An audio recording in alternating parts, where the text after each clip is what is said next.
The life of the RBC is called as the lifespan is of the RBC is 120 days. Average lifespan is 115 to 120 days.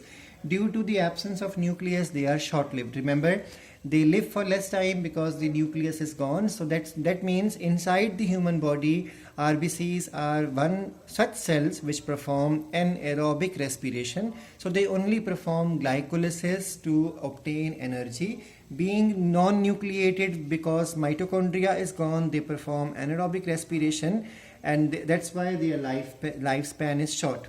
They live for 60 days. Whenever we talk about transfused blood, like when a person gets a bottle of blood because of accident or something in the hospital, that RBCs live only for 16 days, 60 days. Reason is they are oxalated or oxalic acid, calcium oxalate treated. Then in the fetus, they live for 180 days. And remember, once the RBCs are old and they are worn out, they are destroyed by the cells of liver, they are destroyed by the cells of spleen as well as bone marrow. And this process is called as hemolysis. So breakdown of RBC is called as hemolysis. Hemoglobin of the hemolyzed RBC is changed into another iron containing pigment called as hemosiderin. And then pigment which comes out along with our waste material, the yellow color, green color, that is the bilirubin and biliverdin, bile juice pigments, if you remember. Bone marrow can use the iron again to form new hemoglobin, while the bile pigment will go out as the fecal, along with the fecal matter. RBCs are hemolyzed at the rate of 2.5 million per second. So every second 2.5 million RBCs are dying. And at the same time, 2.5 million RBCs are getting formed. That's why the amount of RBC remains always constant. Now remember that throughout this process, the main thing to remember is the graveyard. Spleen is considered as the main site of breakdown of RBC, and it occurs by the phagocytosis. So there are specialized cells which will cause breakdown of RBC there, and that's why spleen actually has two functions. It acts like a RBC bank also. That means whenever extra RBCs are formed, they are stored in the spleen and they can come out when emergency is there. And whenever the RBCs are dying or they are worn out, they will be destroyed in the spleen. That's why during malaria, you would be knowing, I think this, that during malaria, spleen of a person undergoes hypertrophy, or you can say enlargement, because the graveyard is full of RBC, dead RBCs. And why the RBCs are dead? Because malarial parasite, that is Plasmodium, is causing bursting of the RBC at a very great rate. So I hope this all is clear to you. Now the next thing to remember is ESR. What is ESR? The erythrocyte sedimentation rate is something which is done in the biolabs or the biochemistry lab or the pathogen labs. That means whenever you go for a blood test, they can perform an ESR for you. ESR is done with the help of blood and oxalic acid. Oxalic acid is an anticoagulant.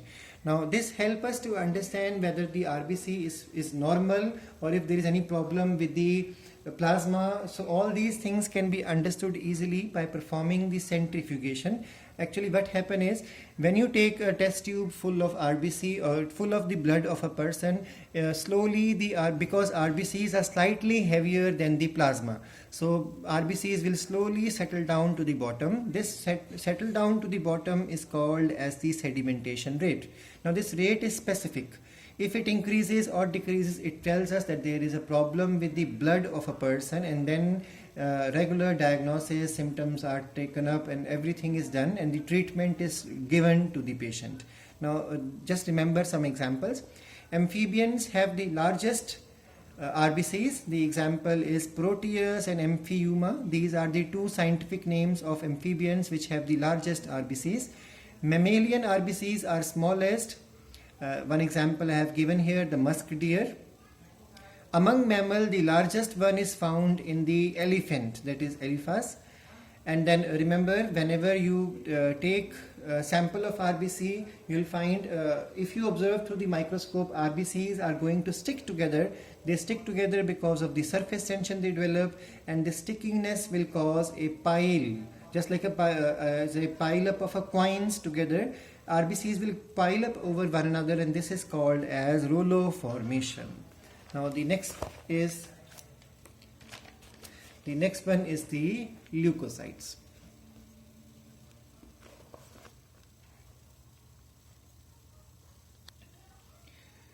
Now the leukocytes, which are the white blood cells, or you can also call them as the colorless cells, and they carry nucleus. They are amoeboidal, they are motile. Amoeboidal means they are moving like animals, and then their number is 5,000 to 9,000 cells per cubic millimeter of blood. So you can make out from here that RBCs were from 4.5 to 5 million or 5 to 5.5 million per cubic millimeter, but the number of WBC is very less. It's just 5,000 to 9,000. Some books will say maximum up to 10,000 cells per cubic millimeter of blood. Now remember, leukocytes, they are amoeboidal, and they can easily come out from capillaries. From one portion of body they can go to the other portion of body, and this property is called as diapedesis. So diapedesis is the property of WBC, and why it is important? Because WBCs have to move from one portion of the body to the other portion of body quickly. So because they have to provide services of defense everywhere, they have a property of squeezing through the blood capillaries by changing their shape. That's why they are called as amoeboidal, and this property of changing shape and squeezing out from one tissue to the other tissue is called as diapedesis. Remember that their sizes are variable. We'll be discussing here.